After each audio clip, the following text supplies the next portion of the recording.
Yeah, this is Liberty's Fabrics, and they're shop and business based on Regent Street in London, and I'm really drawn to their use of colours and shapes. And yeah, I originally started looking at them because they originated during the 1960s and 70s and were really on it with like the pop art sort of era, using pop art, bright colours and lots of different flowers. It's almost like you are looking into a botanical garden. It's lovely. And this is Alexander Henry Fabrics, and their unique selling point is that they directly paint onto the fabric, and it's actually a manufacturing house rather than one person. But yeah, here you can sort of see, but not really, that they have painted, you can see the texture, the fabric coming through. And I think this is, I wanted to look at him because not only is it like flower power, but it's also like a unique selling point that I could also do by like screen printing my designs onto naturally dyed fabric. No like one design will be the same, so it's all about creating a different variety. This is artist Maja Isola, and she is a Finnish textile designer who works for Marimekko.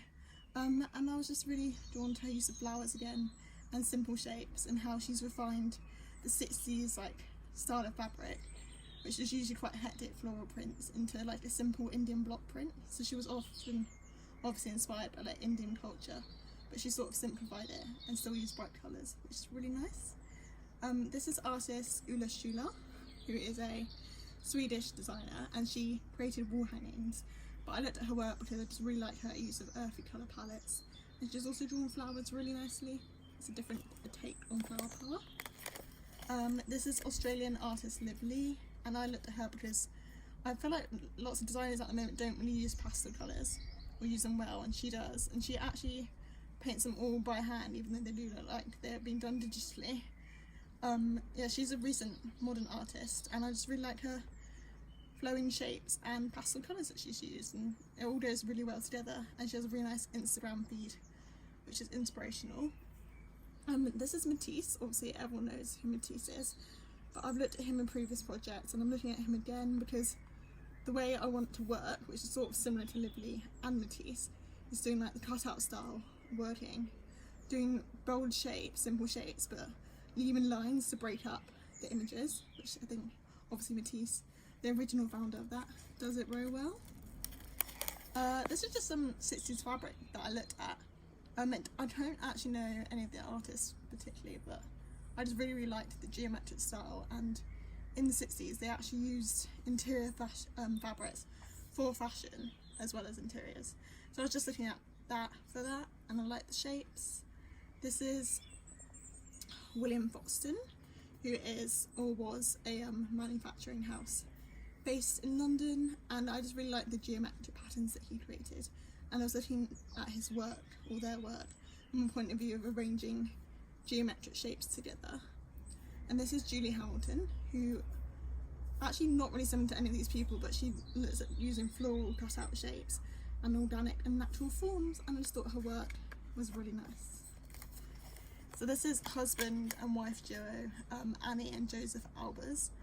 I was looking at Annie's work particularly because her weaves remind me of sort of glitching and raving, like strobe lights interacting, is that a word? Interacting with each other like in the club sort of thing.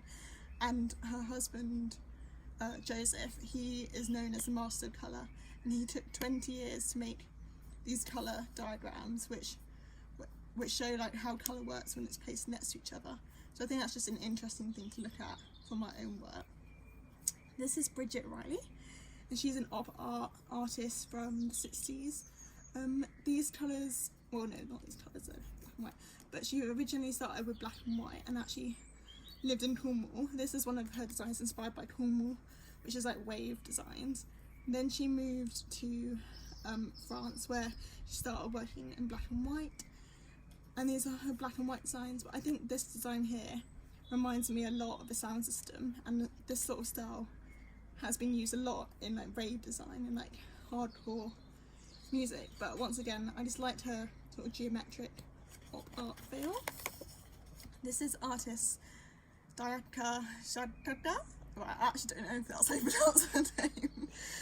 But yeah, I just absolutely love her unique style of working and her illustrations and how she uses a lot of different patterns and textures, and it's all actually done with pens, and it's literally like pens that you can buy from W.H. Smith's, which I think is really cool.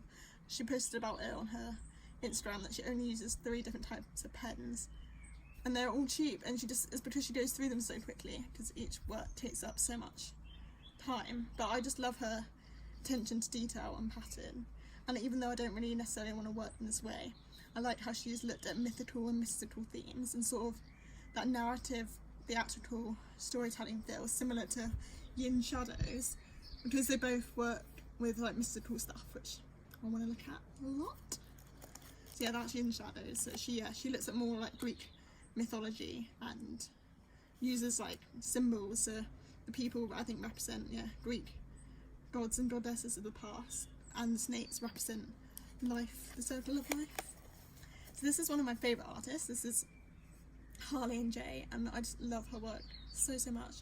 I love her colour palette, and I love how she's actually predominantly a Instagram based artist, so quite a lot of her work are square sized, but I actually really like that. I think it is a modern way of working, and I just love her earthy colour palette, and I like how she's added like a film grain texture. I just think it's really nice.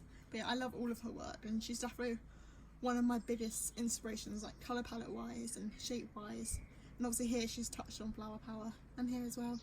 But she just says that she's inspired by a lot of things, but quite a lot of things are like females and nature, as you can see in her work. But yeah, it's just really nice and inspiring. And another Instagram artist I love is Real Fun Wow.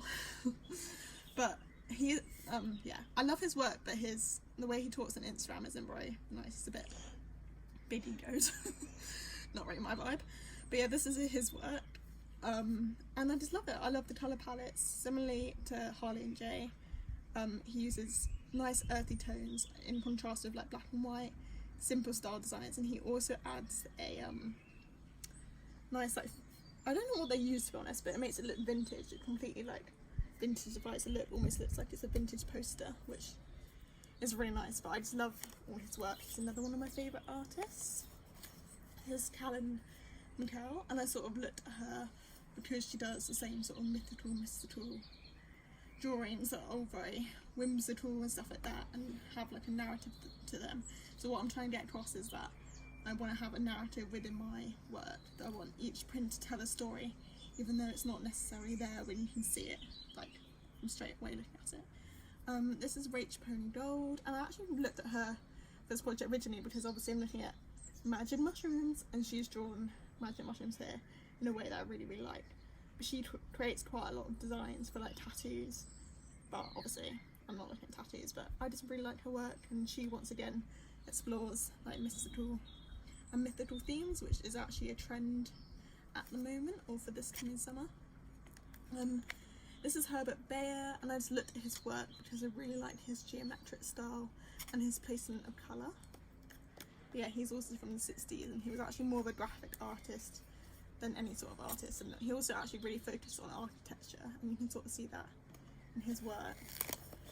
This is Georgia Perry, who's an Australian based artist. I think she's based in Sydney, but I just really like her positive vibe that she has going on. Jesus. Sorry, that was fly. Yeah, I just really like the positive vibe that she has in her work, and basically I really want to, like, all my tops and engineered prints create like positive slogans to go alongside everything, so like keep on smiling with a simple flower that she's done. I'd like to do that on my engineered work to go alongside my prints. I just think it's like a really fun way of getting your work out there in a positive way, and as I want the Rebellion project to be a positive thing, I just feel like it's something that I'm going to do. But yeah, I just really like a simple graphic style, like fun, youthful way of working. This is Jessica Nielsen.